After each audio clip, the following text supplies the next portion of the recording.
Stammtisch, actualidad y política alemana en español.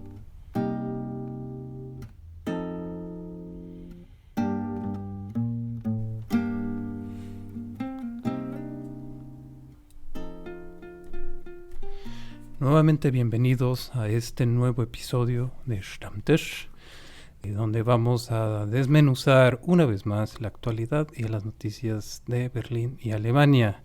¿Cómo estás, Bastián Silvestre? Muy bien, gracias. ¿Y tú, Axel Plaza? Estoy estupendamente y muy emocionado por los temas que vamos a tratar hoy. Concretamente iniciar presentando los últimos desenlaces en el gobierno berlinés, que fueron concretamente la compra o recompra de un bloque de viviendas en lo que es la estrategia de recuperación del mercado de inmuebles en la ciudad. Sí, uno de los temas más importantes en Berlín es probablemente las viviendas, y en Stammtisch hemos seguido de este casi ya año de vida que tenemos lo que ha ocurrido en este aspecto de la política, de la economía y de la sociedad. Y en su momento hablamos también de la iniciativa que se propuso desde Die Linke, en particular desde las oficinas de la senadora Lomscha, respecto a la recomunalización de viviendas y la llamada, entre comillas, expropiación a las empresas que tuvieran más de 3.000 viviendas en Berlín. En este caso, todos los esfuerzos se concentraron en Deutsche Wohnen, que es la empresa más grande con mayor cantidad de propiedades en Berlín. Bueno, entre ellos está Vonovia, están otros gigantes presentes aquí. Así es. Y ahora hay noticias porque finalmente ha ocurrido algo al respecto. Finalmente, como tú introduciste a este tema, se terminaron de expropiar, y vuelvo a decir entre comillas, las primeras 6.000 viviendas. Claramente ¿Podemos decir en qué sector de la ciudad fue? Sí, en Reinickendorf y Spandau. Dos distritos berlineses donde 5.894 viviendas concretamente fueron recuperadas. Recuperadas, digo bien, porque fueron previamente vendidas a un consorcio privado cuando antes estaban en manos de la antigua GSB, me parece era GSB. Bueno, ahora volveremos sobre este tema. Y la Gewobag, que es la sociedad estatal, operó esta transacción con un valor de aproximadamente 920 millones de euros. Una acción que va a beneficiar a cerca de 10.000 inquilinos berlineses, y que ahora esta sociedad, la Gewobag, dispone de 68.000 viviendas en total. Tenemos a la senadora de Die Linke, senadora de urbanismo, Katrin Lomscha, quien dijo que esta adquisición marca la culminación de la mayor recomunalización en la historia de Berlín. Así que bueno, ese es el hecho. Pero Axel, para analizar este tema, nosotros queríamos hacernos cargos de la parte semántica. ¿Por qué nos referimos a la estatización entre comillas? Pese a que en los medios se ha hablado mucho de que en Berlín se van a estatizar, a expropiar viviendas. Pero queremos entrar en eso un poco antes para explicarle a nuestros oyentes, a quienes escuchen este podcast, de qué estamos hablando en concreto cuando se habla de expropiación o de estatización de viviendas. Mucha razón tienes, Sebastián, porque la etimología de una expropiación que ha ocurrido en la historia conlleva una apropiación sin compensación económica. Querría decir, el gobierno se apropia de un valor de un inmueble sin compensación, sin pago, sin ningún tipo de beneficio para los afectados. Esto claramente aquí no es el está caso. Pasando. No, está pasando algo completamente diferente, Axel. Como tú lo introducías, estamos hablando de que una empresa compró propiedades que antes ya había vendido. Lo mencionaste brevemente en la introducción. Y sí, bueno, seamos muy concretos para no ir en, digamos, en confusión. Esto fue vendido en 2004, que también era un gobierno Rot-Grün, rojo-verde. Y esta primera transacción entregó estas viviendas de la GSB, como dije antes, a ADO Properties S.A. Ese es el nombre de la empresa. Y esta empresa, a su vez, fue comprada por otra empresa que tiene sede en Luxemburgo. Y claro, entonces hoy día la negociación que tuvo que hacer el gobierno de Berlín fue con un consorcio luxemburgués. Claramente porque hubo un paso de manos incluso posterior a esto. Y entonces hablamos de que una venta de 375 millones de euros en la época, que actualmente fue 900 millones de euros, estamos hablando de compra y venta, sí, no de estatización. Sí, estamos en una línea. Claramente hubo una compensación económica y estos capitalistas no pueden decir de que se salieron con las manos vacías. Ciertamente, bueno, una cosa es tener estos bienes, otra cosa es dinero contante. Pero, sí, bueno. O sea, ni siquiera una recompensación económica, recibieron dinero y el precio del valor que tenían sus propiedades.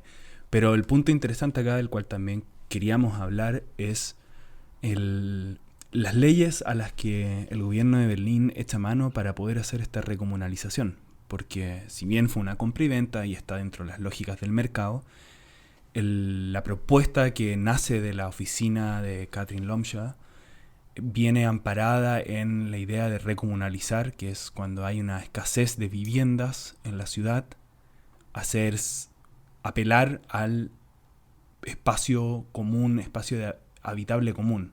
Y desde ahí es que nace esta ofensiva para comprar por todas las de la ley y casi que obligar a los consorcios que tengan más de 3.000 viviendas a vender sus propiedades.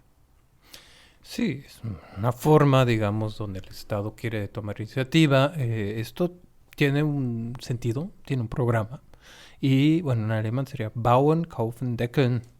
Y ¿cómo lo traducimos, Axel? Es construir, comprar y limitar. Me gustó un poco esa parte, pero es que, claro, Deckeln es como ponerle una tapa, un tope, un piso.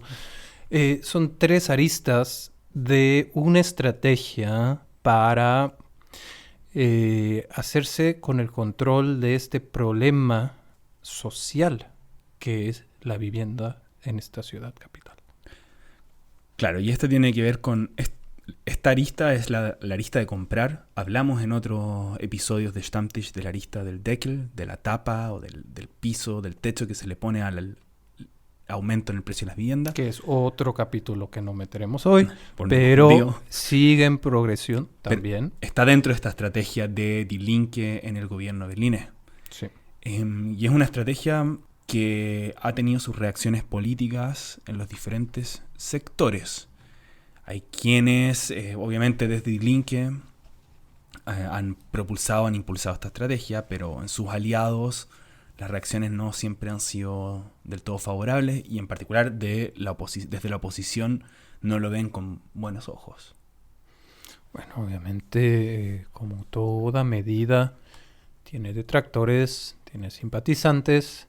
Bueno, ante todo, en este tripartito, el alcalde Michael Müller, pues sí se refirió a esta jugada como algo que fue financieramente posible y razonable y quieren comprar incluso más viviendas. Entonces, si bien está claro que no están de acuerdo en todo, esto es el hilo conductor de este gobierno tripartito con todas sus contradicciones internas, pues. Y bueno, contradicciones que sus propios detractores internos, externos, pues también ponen en colación. Porque claro, sí, en lo concreto, Christian Greff, CDU, se refiere a esta transacción, como bien digo, como que lo vendieron a precio de remate. Si hoy en día el país compra una pequeña parte de esos apartamentos por varias veces su precio, el único ganador hasta ahora es la empresa privada de vivienda como vendedor. Muy agudo Graef en su cita y en denunciar o en hacer visible que fue el mismo gobierno rojo-verde y fue la misma SPD y la Linke quienes en su momento en el 2004 vendieron estas viviendas inicialmente a Deutsche Wohnen y después a esta otra empresa. Pero en otra configuración. Completamente. No, era otro mandato con otro ministro de Finanzas que el actual, pero con los mismos actores. Otro contexto completamente, pero muy agudo Graef en su muy sensato en su papel de oposición, haciendo el punto y tocando la herida de la compraventa pasada a SPD y Die Linke. No, es que lo cierto es la Gewobank. ¿Qué es la Gewobank, Axel?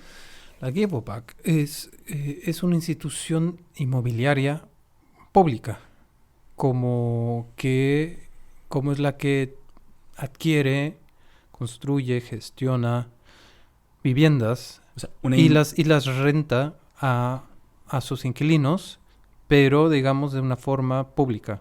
Y como con un sentido social, podríamos decirlo, es como una inmobiliaria social. Es una inmobiliaria estatal. Es una inmobiliaria estatal en toda forma. Cobra las rentas y justamente lo vimos en el episodio de la Karl Marx, ¿vale? Tiene, pues obviamente fija sus metas de una forma social y no simplemente por los beneficios o por las ganancias de eso. Entonces se esperaría que, por ejemplo, pues no le subieran la renta y hubiera acuerdos que respetaran con los inquilinos, pero sí, digamos, es la propietaria de las viviendas. Y esta Gewobank que se ha visto muy proclive a intervenir en casos como el Kosmosviertel, que es un sector de la ciudad que se había deteriorado mucho, que en su momento fue todo un debate de cómo gestionar esta zona que, bueno, eso es tema muy aparte, pero fue construido en su tiempo para los trabajadores de la Interflug. Después, sí, una vez que la empresa estatal de la RDA de aviones ya no vuela, pues cayó un poco en manos privadas y ahora están a Gewobank. Ellos son, digamos, una extensión ejecutiva de esta estrategia de compra-venta que tienen experiencia y lo han hecho. Axel, hagamos una conclusión de este tema. ¿Cómo, para tal vez resumir la estrategia que viene desde el departamento de Katrin Lomscher, la senadora de Vivienda y Urbanismo del gobierno de Berlín? ¿De qué estamos hablando acá? ¿Es una estrategia arriesgada? ¿Una estrategia jugada? ¿Es una estrategia moderada? ¿Se hace cargo del problema? ¿Cómo podríamos concluir para jugarnos con un juicio a lo que está haciendo el gobierno de Berlín? A modo de conclusión, Bastián, yo creo que esto es una componente en una estrategia general de un gobierno que se quiere y se muestra como progresista. Ahora, acotar ese término porque pues también todas medidas radicales son proclives a crear de incertidumbre en la clase capitalista o crear, digamos, una pérdida de confianza en el mercado, entonces riesgos que no se quieren incurrir. Pero ¿es esta una medida justamente extrema, una medida radical? No, y justamente ese es el punto. Si bien la FDP criticó arduamente esta medida, como no era de otro modo para mí esperar este tipo de reacción, es el modus operandi más acercado a darle a los más necesitados una forma, digamos, de salir adelante o al menos preservar los modos de vivir ahora con los precios actuales. Es una forma de limitar la influencia de las grandes inmobiliarias y no romper las reglas de mercado al mismo tiempo. Entonces es una jugada de equilibrista esto. Stammtisch. Análisis, información, contexto.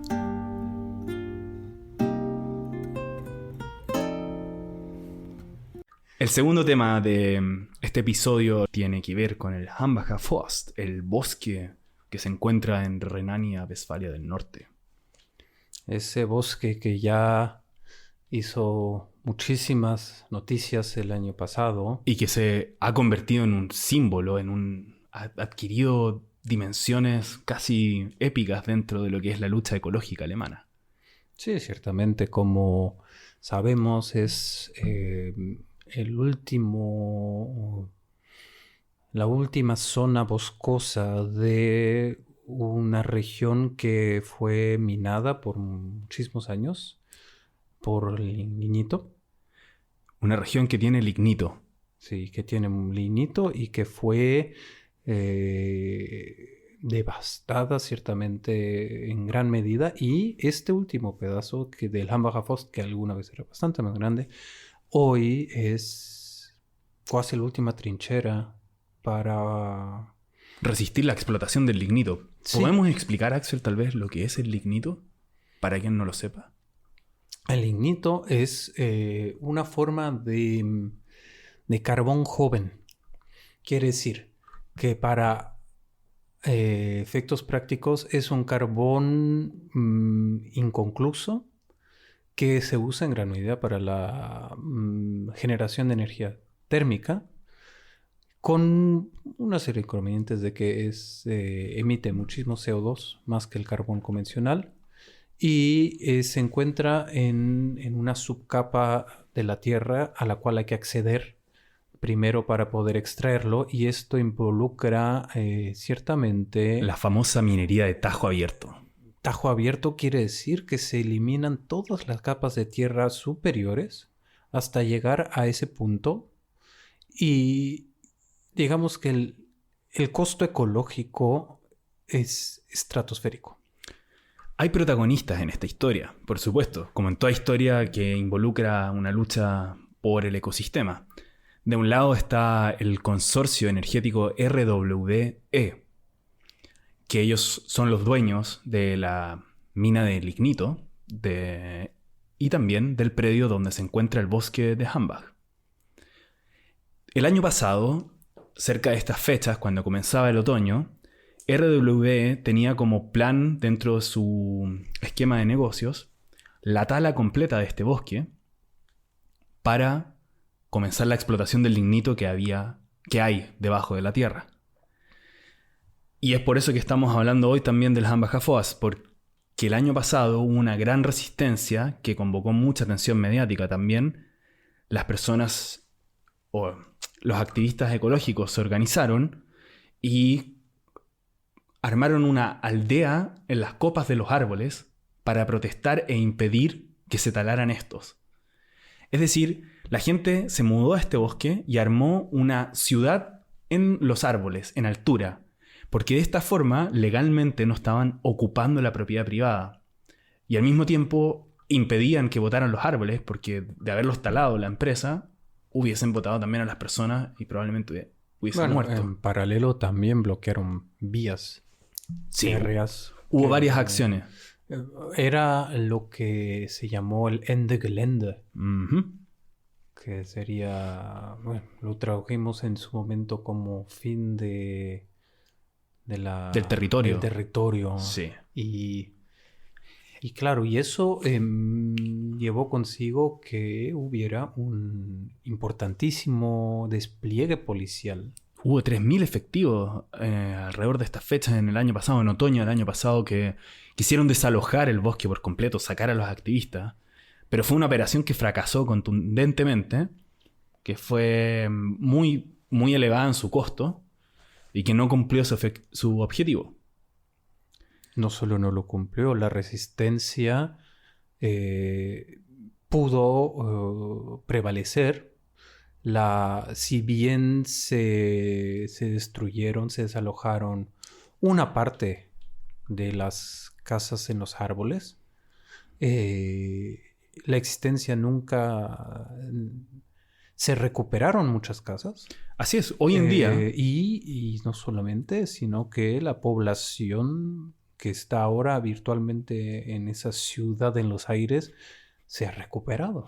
Podemos hablar de aldea, tal vez. Ciudad es un poco... Una aldea. O debiéramos decirle aldea, ¿no? Porque son 113 personas las que viven. Sí, como un pueblo en una aldeíta en resistencia. Así es, hoy hay 113 personas que viven en la altura, entre los árboles. Tienen 60 casas nuevas que construyeron. Y hay otras construcciones en terreno también. Tienen todo un sistema de alimentación, de reutilización del agua, etc. La gente que habita ahí, por lo general, lo hace de forma... no revelando su identidad, por razones evidentes. Y incluso hoy, algo que nos llamó la atención, tienen una producción de miel. Sí, son apicultores. Esta aldea en los aires se han convertido en apicultores como una forma de poder conseguir fondos para financiar su batalla. Bueno, es una acción con múltiples aristas.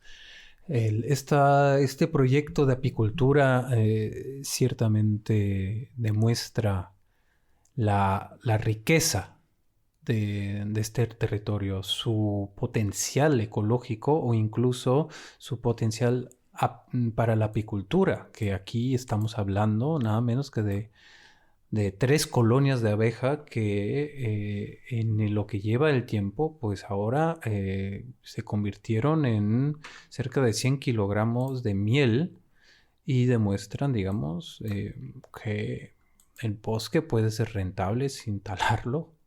Y que las abejas aportan a la diversidad biológica también del bosque. Quien le interese, la miel se llama Hanbi-Honig, la puede buscar, podrá acceder a ella.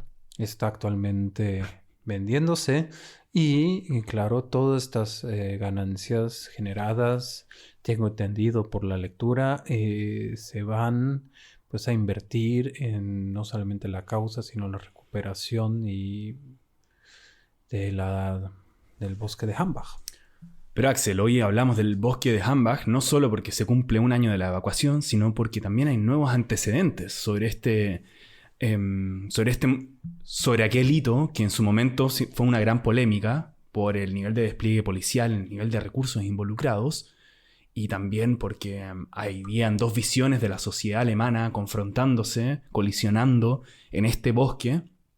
Por un lado, quienes creían en la explotación de recursos minerales para la generación energética, y otros que se oponen a aquello por su impacto en el ecosistema, la contribución que hace a la emisión de gases de carbono.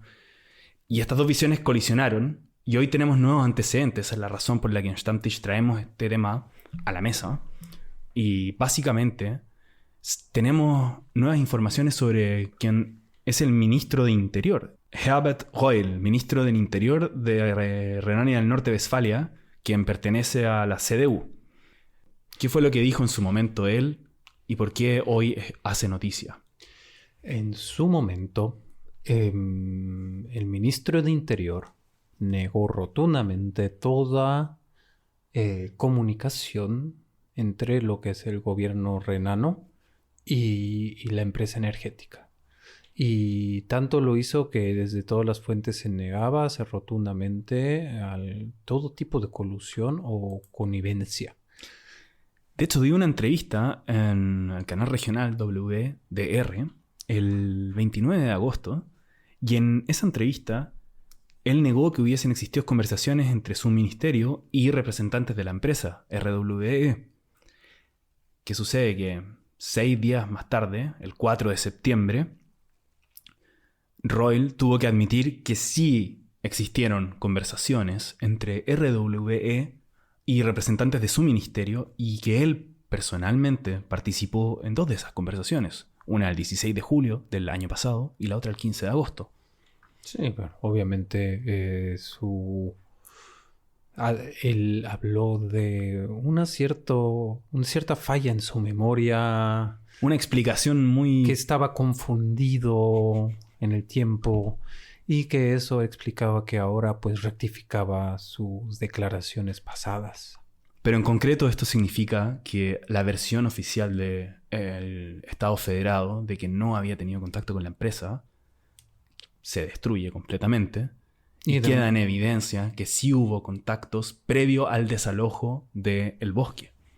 Y una cierta contactos, coordinación, se pusieron en cierto modo de acuerdo, tanto como se pusieron de acuerdo recientemente en abrir el paso de un camino, que eso fue muy interesante, por si no lo vieron, el hecho que hubiera un obstáculo en el camino, como barrera de madera y de escombro, y llegaron trabajadores de la RBE a limpiar el camino, protegidos por policías federales. Son ejemplos que demuestran la coordinación y las cercanías que existe, obviamente, entre el Estado Federado, el gobierno del interior del Estado Federado y la empresa, y que demuestran también que hubo en algún momento una intención de desocupar el bosque de los activistas para que ocurriera la tala. Sin embargo, hoy en día, RWE, la empresa que es dueña del predio, ha dicho que no tiene intención de talar el bosque, al menos hasta 2020. Y esto se enmarcaría también dentro de la decisión del gobierno federal alemán de lo que se conoce como el Kohleausstieg, el fin o la eliminación progresiva de la explotación de carbón como fuente de energía, y que es un plan que el gobierno federal alemán se trazó para lograr el 2038. Es como una forma de comprar tiempo en esta lentísima transición energética. Stammtisch. Análisis, información, contexto.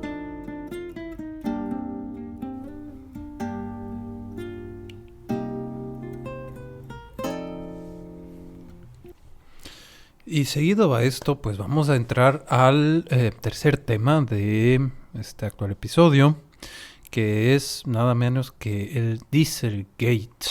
Dieselgate, que ya nos había ocupado en ocasiones anteriores y que vamos a actualizar con unos desarrollos muy interesantes en cuanto a los tribunales en Alemania.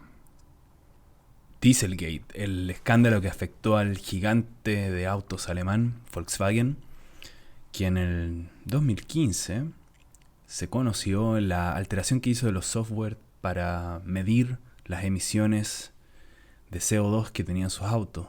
Y estas alteraciones les permitían pasar los tests puntuando menor cantidad de emisiones de las que estaba permitido. El escándalo le costó a Volkswagen un gran daño en su imagen, por un lado, y luego una serie de consecuencias y ramificaciones en el plano económico, en términos de la justicia con Estados Unidos, que fue el país donde se comenzaron a hacer las demandas colectivas en contra de la empresa. Y las ramificaciones, las consecuencias de este caso siguen hasta el día de hoy. Y en particular ahora lo que queremos ver es qué está sucediendo en Alemania con Volkswagen y con la demanda colectiva, que fue algo de lo que hablamos en Stammtisch a fines del año pasado, cuando se aceptó la ley, la figura jurídica de las demandas colectivas, que es un hecho histórico. Lo definimos como un hecho histórico en su momento y fue así, ya que no existía en Alemania. No, y eso siempre ha sido de la diferencia sustancial entre lo que es la jurisprudencia estadounidense y alemana, interesantemente. Entonces, sí, muy buen análisis que hiciste, digamos, de lo fundamental de este Dieselgate. Dieselgate que nos ha llevado hasta la fecha a tener pues miles de autos circulando que están en un limbo verdaderamente entre si son o no son conformes con las regulaciones de emisión vigentes. Claro, y los consumidores de Volkswagen, quienes compraron autos que fueron puestos a la venta con una alteración respecto a la cantidad de emisiones que tenían. Estamos hablando en total de que hay 450.000 consumidores o personas que compraron autos que se vieron afectadas y que se han sumado a esta figura de la demanda colectiva. Y ahora esa demanda colectiva está en curso. Ha comenzado. El 30 del mes pasado, concretamente cuando comenzó la primera audiencia de este nuevo capítulo en este largo caso que es Dieselgate y que no ha terminado ni lejanamente. Sí es interesante como la cuestión en sí parece que todavía no se ha determinado. ¿Qué quiere decir? Actualmente los jueces de Braunschweig en Sajonia Baja son los encargados de determinar, ahora sí que ontológicamente, determinar la responsabilidad o no de Volkswagen para con los consumidores. Y cuando dices determinar la responsabilidad de la empresa, lo interesante ahí es que esa responsabilidad, o lo que está en juego, lo que se va a ver durante este juicio, es cuánta responsabilidad le caía a quienes fueron y son los cabecillas del grupo. Los gerentes generales, los que ocupan las posiciones de poder, digamos. Los directores generales que han rotado más rápido que nunca. A ver, ¿por qué? En los últimos años te refieres. Sí. Cuando eran históricamente muy sólidos en su silla, comenzó con Ventacon, sigue con Pötsch y con Diess, quienes todos han pasado un desenlace muy rápido antes de caer. Y está claro que si hoy en día es tan histórico que si hoy en día la Fiscalía de Braunschweig presenta cargos contra los directores generales del grupo empresarial de Volkswagen, a mí me parece que pase o no pase estos fallos, es histórico. Es histórico que se tome responsabilidad. Pero claro está, aquí hay una arista más de presión. No es la presión de los consumidores a priori solamente, sino también de los accionistas. Accionistas que quieren una explicación y no la han obtenido. ¿Una explicación respecto de por qué las acciones bajaron en el último tiempo? ¿Una explicación del comportamiento de la empresa, de la responsabilidad que tengan? Porque Volkswagen, una de las consecuencias de las esquirlas del Dieselgate fue que sus ventas se vieron perjudicadas, que la marca se vio perjudicada y que por ende las acciones bajaron. Entonces, esos accionistas, Axel, ¿qué tipo de responsabilidad persiguen o qué es lo que están buscando? Quieren compensación. Supongo que clásicamente aquí entra una compensación por pérdidas y una toma de responsabilidad por parte de una empresa a la cual están invirtiendo dinero y que ellos como accionistas mayores o menores tienen ellos tienen el derecho de exigir transparencia, tienen el derecho de exigir una contestación de parte de la dirigencia y de cómo están tomando sus decisiones puntualmente y concretamente. Si los directores generales en su momento sabían o no sabían qué estaba pasando. Axel, ¿pero esos accionistas se hicieron parte de la demanda colectiva o esa exigencia la están haciendo como accionistas en la junta dentro de...? Lo hacen en paralelo, claramente. Perfecto. O sea, seamos muy claros, la dirigencia tiene un caso. Los cargos contra los directores generales Diess, Pötsch y Ventacon son un asunto. Y otro asunto es el de las demandas colectivas, que son las que lleva la Federación Alemana de Organizaciones de Consumidores, con su sigla alemán VZBV, que es la que lleva, junto con la DAC, que es la Asociación de Autos, la demanda colectiva, que podría llegar hasta ser a 450,000. Son dos casos simultáneos, paralelos. La VZBV, cuyo director es Klaus Müller, y quien dijo claramente que, en nuestra opinión, Volkswagen ha hecho trampas y por lo tanto debe rendir cuenta. Bueno, es evidente que si ellos son parte de la demanda, van a tener ese tipo de opiniones respecto a Volkswagen y posturas, lo que está bien. Está bien, entonces son dos líneas paralelas. Por un lado va la demanda de los consumidores, por el otro la demanda de responsabilidades de información respecto a los accionistas que no están dentro de esa demanda colectiva. La demanda colectiva, estamos hablando de 450,000 consumidores que se sumaron, que entre el año 2009 al 2015 adquirieron autos de Volkswagen y que se habrían visto perjudicados por este software. En el fondo lo que alegan es una compra fraudulenta. ¿Cuál es la figura que están alegando en esto? Lo que ¿Es un engaño?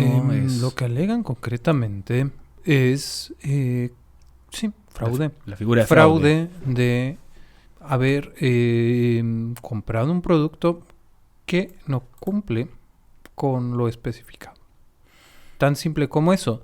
Si tú compras un microondas y emite más ondas que lo estipulado. Sí, te dice que va a temperar tu comida y no la tempera. Si no calienta. Es como... Ellos tienen que respetar leyes medioambientales con autos que estaban promocionando como ser campeones en reducción de emisión, que hacía que muchos le tuvieran una fe ciega a Volkswagen. Fe ciega que, por cierto, se ha disipado enteramente. Porque muchos alegaron eso y se la una algo que también hemos hablado, que en ciudades se está queriendo prohibir la circulación de diésel Euro 5 de ciertas avenidas por su alta emisión de CO2. Entonces, tú comprar un auto en un momento y años después no puedes circular en todas las avenidas, eso puede ser un argumento de peso. En la investigación para este tema encontramos una estimación que hizo el portal del consumidor rightnow.eu, quienes estimaron que las indemnizaciones en la demanda colectiva en contra de Volkswagen podrían llegar hasta los 42,000 millones de euros en total. Este portal analizó el monto promedio de la compensación de más de 1.000 casos que se encuentran ya cerrados por el escándalo de diésel. Hizo esa estimación. Es una cifra bastante alta para la empresa, pero es evidente que Volkswagen no se va a quedar de brazos sentados esperando a que la demanda siga su curso en tribunales, sino que todo lo contrario, como gran corporación, tiene un bufete de abogados que va a dar una batalla bien fiera en la justicia para hacer su punto. ¿Tenemos algo de lo que va a ser la estrategia judicial de Volkswagen? Me parece que lo más concreto que podemos decir es lo que han hecho hasta ahora. Es claro que lo primero que van a hacer es desmentir. Desmentir. ¿Pero cómo? Así. Desmentir. Desmentir. Ah, ok. Desmentirlo todo. Okay. Desmentirlo todo. Ese es el lema de toda la vida. Hasta que no me prueban que soy culpable, soy inocente. Niégalo, desmiéntelo. Y como hartos consumidores de servicios de abogacía ahora actualmente, que lo son, pues están teniendo un relativo éxito. ¿Por qué? Están metiendo varias ideas. Por un lado, alegan que estamos hablando de un parque vehicular, que 2.4 millones de vehículos aproximadamente afectados en esta categoría y que circulan desde 2014. Dicho esto, el uso efectivo para la vista de Volkswagen hace que realmente no habría prejuicio para los que lo usan, porque de hecho están usando esos vehículos ahora mismo, mañana y hasta nueva orden. Ese es el punto clave, tal vez, en su línea de argumentación. Sí. Punto clave que el juez de Braunschweig pues ha contemplado claramente. Y por eso suspendió las 2 audiencias que estaban programadas para ahora octubre y otra para noviembre, ¿cierto? Porque está considerando ese punto para ver si es que la demanda tiene lugar o no. Como dijimos anteriormente, el primer punto a aclarar es si esta demanda tiene o no tiene validez efectiva. Y como es un juicio en toda regla, en un Estado de Derecho, pues tienen que escuchar las dos partes. Lo que hace Volkswagen es, por un lado eso, por el otro lado, simplemente alegar cualquier juicio que va contra sus intereses. Hay 1000 formas de alegar. Se puede alegar en forma, se puede alegar por el contenido, o se puede simplemente apelar a una instancia superior. Se hace el tribunal de Karlsruhe, que es el tribunal superior aquí en Alemania. Eso ya son los pasos posteriores, o sea, Sí. es lo que vendría después. Pero en concreto, entonces, ahora... Lo que dicen ellos, o sea, una de las posturas que yo he recogido acá, por ejemplo, dice textualmente: desde nuestro punto de vista, los clientes no han sufrido ningún daño porque todos los vehículos pueden ser utilizados en el tráfico y son seguros. Y claro, ellos dicen de que están siendo víctimas, digamos, de una campaña en su contra, y que ellos están actuando de buena fe. Eso está claro que limitan el daño. También es evidente que los juicios no se van a agotar, porque es el último había una duda si algo que ocurrió en 2014 podría agotar o perder vigencia. Pero ahora, por ejemplo, lo que sí queda claro es que esto puede seguir hasta 2023 o 2024 posiblemente. Todos los que sí tienen la paciencia tienen que estar atrás de esto a más tardar 3 años todavía, hasta ver un resultado. Bueno, de esta forma despedimos un nuevo episodio de Stammtisch. Les agradecemos a ustedes por su paciencia, por escucharnos, y esperamos haberles entregado informaciones de Berlín y de Alemania del acontecer nacional. Los dejamos invitados para nuestro próximo capítulo y hasta entonces, muchas gracias.